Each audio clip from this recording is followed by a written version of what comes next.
Di episode kali ini kita akan memulai rangkaian video-video.id weekly vlog yang terjadi di Jakarta.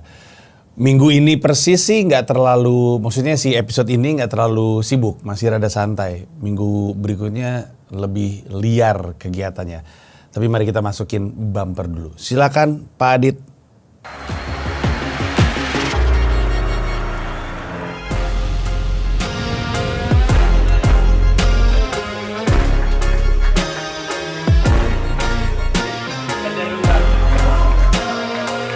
Officially my first ever payment.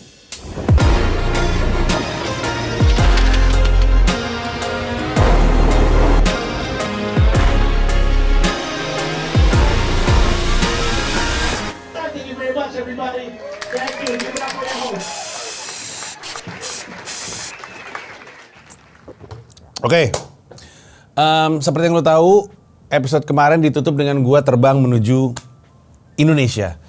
Gua nyampe itu kelihatannya hari Selasa malam, ya kalau nggak salah, ya, Selasa dini hari gue nyampe sini.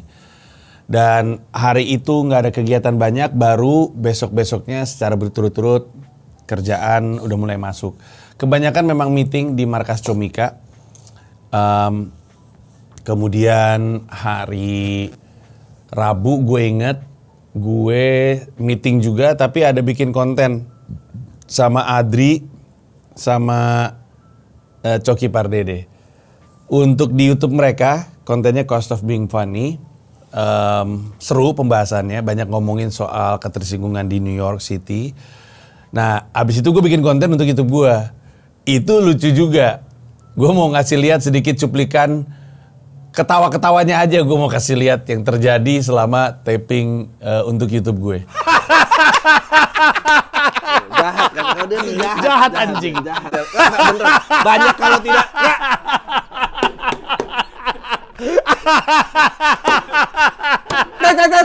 Orang Cerita yang banyak orang nggak tahu adalah sebetulnya mentok, tapi saya framing dia inspiratif. Di mana saya tinggal. Nasib orang-orang itu lagi. Tapi makanya naikin just makanya naikin just do it kan. Iya.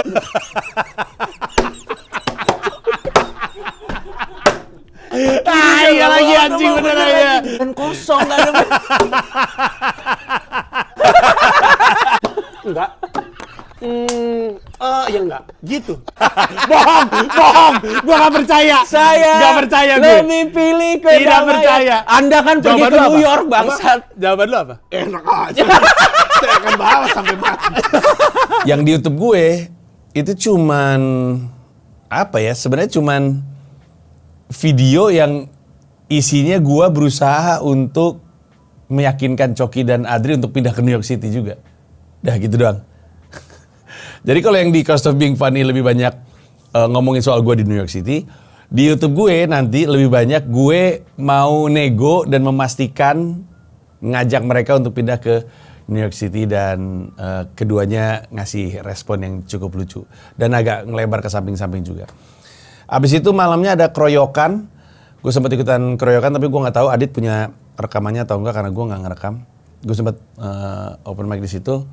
Terus udah hari Kamis, gue inget gue main basket sama followers. Gue mau latihan, pengen berolahraga. Soalnya ingat nggak waktu sekitar sebulan yang lebih sebelumnya, itu kan gue sempat ke Jakarta selama 2 mingguan. Dipepetin sama Media Visit, keliling-keliling safari promo lah, keliling-keliling konten YouTube yang kayak mecahin rekor gitu, ada berapa puluh konten dalam periode yang berdekatan. Pada saat itu gue menyadari sesuatu, berat badan gue naik padahal pola makannya sama. Jadi gue tuh sebenarnya jarang sarapan, jarang sekali. Kalau lapar banget aja baru gue sarapan. Itu juga sarapannya paling roti gandum atau musli ya, gandum juga sih sebenarnya. Nah jadi gue tuh pagi jarang sarapan, biasanya ngopi doang. siang makannya normal, masih Mediterranean diet, jadi 70% plant based, 30% ikan. Bahkan kadang makan siangnya cuma plant based doang. Terus malam nggak makan, tapi snack aja. Kadang snacknya buah, kadang potato chips juga. Nah, pola makannya sama persis tuh di New York sama di Jakarta. Tapi setelah 2 minggu gue di Jakarta, berat badan gue naik. Terus kan gue bingung kan, wah berat badannya naik, padahal gue makannya polanya sama gitu. Gue pikir mungkin item makanannya gitu, mungkin karena di Jakarta banyak makan nasi dan segala macam. Padahal gue di New York juga banyak makan nasi sih. Gue balik ke New York, dalam waktu seminggu, dengan pola makan yang sama, berat badan gue balik lagi. Terus gue pikir-pikir, gue berkesimpulan kayaknya karena ketika di New York, walaupun pola makannya sama, tapi di New York gue jalan kaki jauh lebih banyak. Jalan kaki mulu gue. Menuju ke bus station, naik turun subway station, juga naik tangga kan. Itu kan soalnya eskalator ada, tapi biasanya orang juga jalan di atas eskalatornya. Terus udah gitu kadang abis keluar dari subway station masih harus jalan lagi. Jadi kerjanya jalan mulu. Sementara di Indonesia nggak pernah jalan. Jadi gue memastikan diri, kayaknya ketika gue balik lagi ke Jakarta, olahraga gue mesti lebih ekstrim. Jadi gue lebih ekstrim basket, lebih ekstrim bola. Nah itulah kenapa kemarin gue sempat basket, latihan sama followers gue, ada drill gitu. Terus udah gitu pas gue, thank you Gus, pas gue nggak basket pun, gue isi sama sepak bola. Jadi pokoknya biasanya weekdays basket, weekend sepak bola. Biar berat badannya tetap terjaga, karena di sini lebih banyak. Gue selama di sini juga naik Transjakarta juga tahu, tapi waktu balik ini masih belum sih. Kemarin waktu gue yang sebulan lalu lebih gue kesini juga kan, gue juga naik Transjakarta ya. Harusnya ada stock shotnya, gue lupa. Tapi emang lebih banyak naik taksi gue di sini. Nah udah abis olahraga bareng sama followers main basket, malamnya gue ngerjain konten Abdur versus Mamat di Noise. Lucu banget itu, buset. Lucu banget. Pas gue ke Noise, itu kali pertama gue ke Noise. Gue belum pernah ke kantornya Noise Space kalau nggak salah namanya. Ketemu sama orang-orang, ketemu sama ada Awe, ada Radika Jamil, ada Andi Istiono. Seru lah nongkrong-nongkrong, ketemu sama Abdur juga, ketemu sama Mamat. Tapi nanti lu mesti nantikan itu konten yang gue Abdur sama Mamat, lucu banget. Lucu. Gue nggak mau ngasih tahu topiknya apa, takut nge-spoil ya. Tapi nanti lu tonton aja, lucu banget itu, gue bingung. Capek banget itu konten. Merekanya berdua capek berantem, terus guenya ketika masuk di situ juga capek ketawa gitu, lucu banget lah. Udah, terus ya gitu itu hari apa? Hari Kamis ya. Hari Jumatnya gue banyak meeting di markas, terus ada sports day, jadi ada hari olahraga. Comika itu setiap sebulan sekali itu ada hari olahraga. Idenya datangnya dari komisaris kami Gamila. Dan tiap bulannya ganti-ganti. Bulan waktu itu gue apa ya? Bulu tangkis waktu yang terakhir, bulan lalu gue bulu tangkis. Bulan ini basket. Waktu itu pernah bowling, pernah bola juga. Ini basket. Terus anak-anak markas nyewa 2 lapangan di Senayan. Gokil. Udah lama gak main basket di Senayan. Akhirnya dapat kesempatan sama markas Comika nyewa lapangan basket. 2 lapangan lagi, lapangan 1, lapangan 2, gokil. Respect. Kebetulan gue udah lama banget gak ke Senayan. Gak main basket di Senayan. Padahal dulu hampir setiap Senin gue pasti main basket di Senayan. Monday Streetball nama geng basket gue. Jadi waktu balik ke sana tuh ada rasa senang bisa kembali lagi ke situ. Senang karena markas Comika yang nyewa. Terus udah main basket di situ, tapi main basketnya nggak sempet lama karena hujan. Emang tadinya maunya di CGV? Hujan. Ya outdoor soalnya. Kenapa nggak nyewa indoor? Karena mau nyewa 2 lapangan. Tadinya gue mempertanyakan kenapa harus nyewa 2 lapangan. Setelah kemarin pada datang, ternyata gue pikir-pikir lagi keputusan anak-anak markas Comika nyewa lapangan 2 gitu bagus. Karena Yang satu lapangan isi orang-orang serius, yang satu lapangan yang cuma pengen senang-senang aja, Markas Comika. Sebelah sana tuh Awe, gue, itu isinya serius-serius semua tuh. Jadi menyenangkan lah nyewa 2 lapangan. Cuman resikonya yaitu outdoor. Kalau ada indoor 2 lapangan sih boleh ya. Cuman A, mahal pasti. B, setahu gua tempat basket yang ada multiple court ya, yang indoor itu aim high, dan itu di Tangerang kalau gue nggak salah, jauh bener, kejauhan. Tapi bagus banget tuh lapangan tuh. Gue coba cari klipnya gue main di situ, bagus banget. Abis itu Sabtu Minggu gue inget-inget kayaknya gue nggak ngapain, tapi kayaknya hari Sabtunya gue nonton Mission Impossible Dead Reckoning Part 1. Semakin sering kita nonton Mission Impossible ya, semakin kita sadar bahwa Mission Impossible sesungguhnya itu adalah produksi filmnya. Coba lu pikir baik-baik. Filmnya dibuka, ini nggak spoiler ya, karena yang mau gue ceritain itu bukan inti dari plotnya, tapi detail-detail biasanya aja. Kalau spoiler itu kan ada sesuatu yang dirahasiakan sebagai sebuah plot point, terus diungkap, itu namanya spoiler. Nggak setiap kali ada yang cerita disebut spoiler. Netizen mesti dikasih tahu. Karena kemarin juga netizen marah-marah sama gue soal doxing. Kasih tahu apa, disangkanya apa, nantilah itu untuk episode minggu depan lah gue cerita soal kemarahan warga Facebook. Tapi terus film itu dibuka dengan adegan Tom Cruise naik kuda di padang pasir. Terus dia sembunyi. Adegannya itu ada kayak gundukan pasir.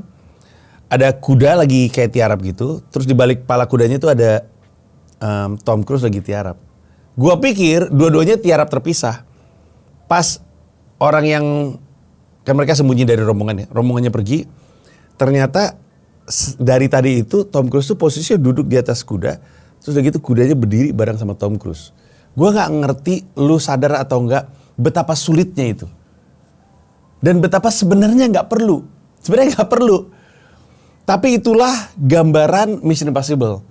Semua aspek dari film Mission Impossible itu harus sulit, harus rumit, harus keren. Kalau gue bandingin Fast and Furious sama Mission Impossible, kalau mau bikin practical action movie, Mission Impossible deh tuh. Abis si film Fast and Furious itu masa mobil keluar angkasa udah gila kali. Tapi memang film ini kan udah sembarangan banget ya si Fast and Furious. Kalau Mission Impossible sembarangan juga, tapi sembarangan tuh logis. Tom Cruise kan banyak pakai practical ya, practical effect. Practical effect tuh artinya adalah special effects yang nggak pakai digital, gitu. Gue inget karena waktu gue syuting Particular, itu semua tembak-tembakannya juga practical effect. Artinya ketika ada tembakan, itu benar-benar ada yang meledak ditembak, stuck gitu. Bukan dikasih efek secara digital ditambahin kayak gitu-gitu. Termasuk pistol yang dipegang sama si Deva itu kan ditembak penjahat kan. Pistolnya itu beneran meledak di tangannya dia. Makanya gue tuh deg-degan banget. Soalnya kami pikir-pikir kalau dibikin digital effect takutnya kurs, malah jadi jelek. Jadi udahlah kita bikin practical effect. Nah itu tuh baru level tembak-tembakan biasa. Mission Impossible penuh dengan practical effect. Kejar-kejaran. Kalau menurut gue ya, Mission Impossible yang paling keren adalah Mission Impossible Fallout. Karena pertama ya ada banyak sekali stunt yang mengagumkan. Salah satunya yang turun dari yang terjun payung, yang dari pesawat. Itu tuh orang gila kali ngelakuin kayak gitu. Gila, dia sampai bikin helm khusus supaya mukanya tetap kelihatan. Gila itu. Bukan cuma itu. Kalau di film-film ada adegan balap motor, jagoannya kan pasti pakai helm. Adegan balap motor. Wah, ayo kita kejar dia naik motor pakai helm balapan. Kenapa? Supaya orang nggak tahu di dalam helm itu sebenarnya stuntman. Mission Impossible tuh sengaja nggak pakai helm karena pengen ngasih lihat bahwa stuntnya dilakukan sama si Tom Cruise.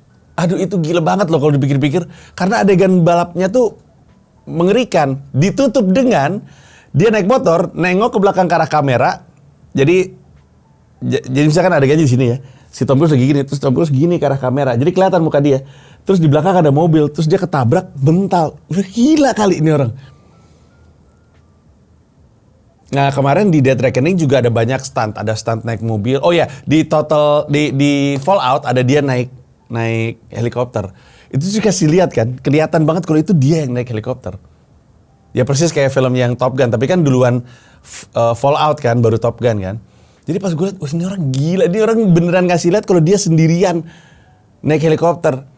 Nah di film Dead Reckoning, stuntnya juga banyak banget. Ada yang stunt mobil, ada yang stunt namanya speed apa ya, speed parachute atau apa gitu. Jadi kayak main parasut tapi ya gitulah, dia nyempil ke lembah-lembah gitu.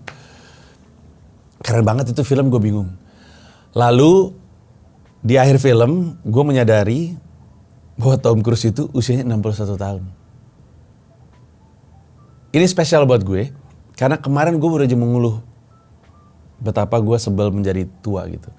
Kan waktu gue ulang tahun ke-44 gue dapet hadiah. Hadiahnya adalah kacamata baca. Waktu gue dapat kacamata baca, gue seneng tapi sedih juga. Kenapa gue harus pakai kacamata baca untuk baca? Gue tuh emang beneran kesulitan untuk menerima bahwa gue sudah tua gitu. Gue kayak ada perasaan yang mengatakan bahwa aduh, bentar lagi kelar nih gue nih. Beneran gitu, gue ngerasa aduh kelar nih gue. Apalagi orang yang membuat gue tahu stand up, Robin Williams, itu ketika meninggal juga keluhannya adalah karena dia kaget badannya udah tidak sama seperti dulu lagi. Itu tuh keresahan gue juga. Jadi gue tuh kayak kecewa bahwa gue menua gitu. Kecewa bahwa gue badannya berubah. Kecewa bahwa gue tidak seperti dulu secara performa gitu. Lalu gue ngeliat Mission Impossible dan ngeliat Tom Cruise yang usia 61 tahun, gue sadar bahwa bukan berarti tua lu gak bisa melakukan hal-hal luar biasa gitu. Karena kan gue takutnya gitu kan. Gue tuh seneng lakuin hal-hal yang bahkan gue sendiri kaget kok gue bisa lakukan gitu. Dari bikin show Istora, pindah ke New York, atau bahkan hal-hal kecil dari sekedar memperbaiki perimeter shoot gue ketika main basket. Kaget gitu gue. Ternyata bener kalau gue waktu itu rajin latihan aja, bagus nembak gue. Temen kuliah gue ngeliat gue main basket sama dia, bingung. Kok sekarang lu bisa nembak sih? Perasaan dulu gak bisa nembak. Karena sekarang latihan aja gitu. Jadi gue tuh seneng melakukan hal-hal yang membuat gue kaget. Oh gue bisa deng gitu. Nah menua itu membuat gue berpikir habis tuh masa-masa itu. Tapi Tom Cruise yang kemudian meyakinkan gue. Ini mah cuman masalah bahwa sekarang lu harus lebih strategik, sekarang lu harus menggunakan cara-cara baru, sekarang lu harus punya alat bantu, salah satunya ya harus lakuin, emang begitu aja. Tapi bukan berarti kemudian lu gak bisa melakukan hal-hal luar biasa. Itu saya belajar itu dari nonton film Mission Impossible. Gue udah pernah nonton Mission Impossible sebelumnya, tapi kan keresahan akan menua tuh tidak terjadi. Sekarang terjadi. Dan sekarang ditenangkan sama Tom Cruise. Saya hutang budi saya sama Tom Cruise. Gue ingat soalnya ada satu momen, film yang mana ya? Gue lupa. Kayaknya sih promo Mission Impossible Fallout, tapi dia lagi cerita Mission Impossible mana nih yang dia jalan di luar gedung di Dubai, yang gedung tinggi. Dia ngomongin ide untuk melakukan stunt itu, di mana dia scaling di gedung tertinggi dunia, tapi juga jalan gitu. Terus si konsultan, namanya konsultan stuntnya kayaknya, bilang, waduh, nggak bisa, nggak mungkin gitu. Kenapa nggak bisa? Coba aja dulu. Udah nggak bisa, nggak mungkin, terlalu bahaya gitu. Terus Tom Cruise-nya nanya, supaya bisa gimana? Nggak mungkin gitu. Terus ditanya sama yang wawancara. Jadi wawancara nanyain soal stunt kan, terus Tom Cruise cerita soal itu. Terus ditanya sama yang wawancara, jadinya gimana tuh? Terus kata Tom Cruise, jadi gue pecat tuh orang. Gue ganti sama yang bilang mungkin. Kebayang gak? Stunt coordinator bilang itu gak mungkin. It's impossible to do that. Right? But Tom Cruise was like, but this is Mission Impossible. Tidak aneh kalau misalkan produksi film Mission Impossible pun melakukan hal-hal yang orang pikir impossible. Berarti yang paling penting adalah gue cari orang yang bisa membuat yang impossible itu jadi possible. Jadi dia berburu mencari stunt coordinator lain, ketemu akhirnya, dan terjadilah. Hari ini dia 61 tahun. Inspiratif sekali. Saya akan terus berjuang mencoba untuk melakukan hal-hal baru, tapi gue mesti ngerawat badan gue juga, gue mesti punya tools yang baik untuk diri gue sendiri supaya gue masih bisa melakukan performa yang baik dan bisa melakukan hal-hal yang bahkan membuat diri gue sendiri kagum kenapa gue bisa melakukan hal tersebut. Pulangnya tuh malam, jadi gue nonton tuh, gue lupa kelarnya jam berapa, tapi mall udah tutup. Mallnya tutup, mall Kelapa Gading udah tutup. Gokil.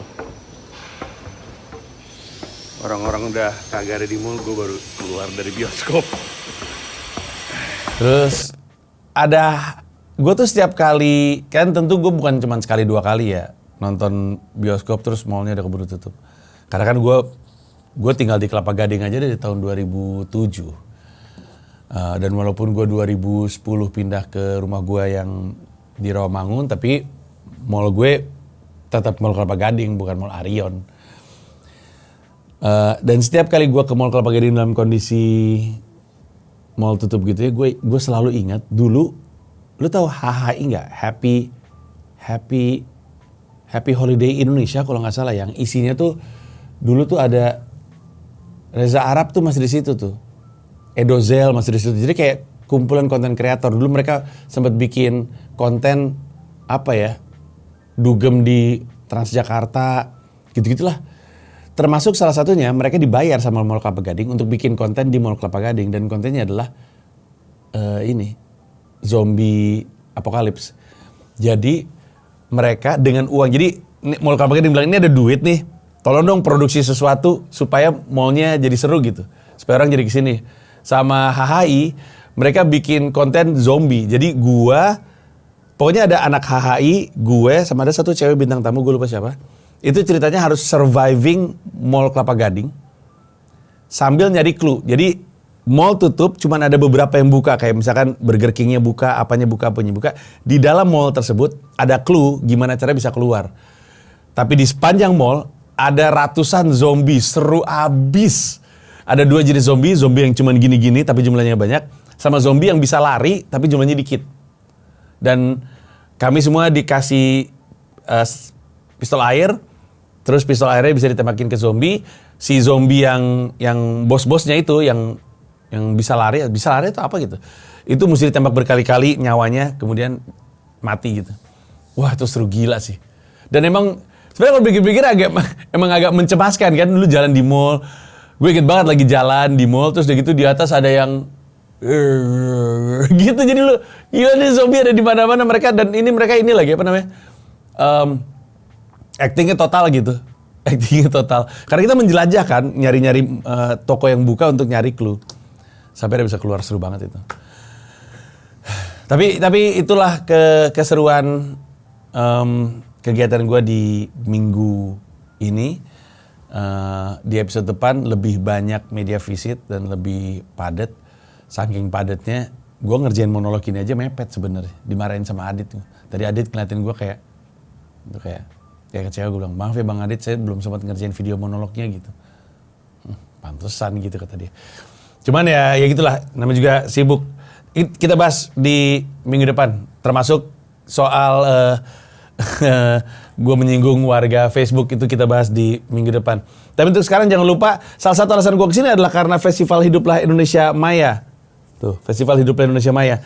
Tanggal 12 Agustus di Surabaya, 13 Agustus di Yogyakarta, 17 Agustus di Jakarta. Monolog kebangsaan gue yang berjudul Sampai Akhir Menutup Mata adalah tempat gue mengungkapkan keresahan soal Indonesia. Emang Indonesia kenapa? Indonesia lagi suram. Polusinya ngebunuh, bersekongkol dengan polusi lain. Menterinya korup. Ngeri lah pokoknya. Ngeri. Nanti kita bahas di situ. Tapi beli tiketnya di aplikasi Tip-Tip ya. Download app-nya, beli di situ. Untuk semua kota, termasuk ada tiket live streaming untuk show Jakarta. Sikat di situ. Buruan ya, karena ini udah masuk periode pre-sale. Tiket udah mulai terbatas. Hajar cepet-cepetan biar kita bisa ketemu di Surabaya, ketemu di Jogja, ketemu di Jakarta. Karena acaranya ditutup dengan foto-foto Tidak ada kartu prioritas. Semua yang pengen foto, foto bareng sama gue selesai. Oke? Makasih banyak. Kita ketemu di episode berikutnya. Bye-bye.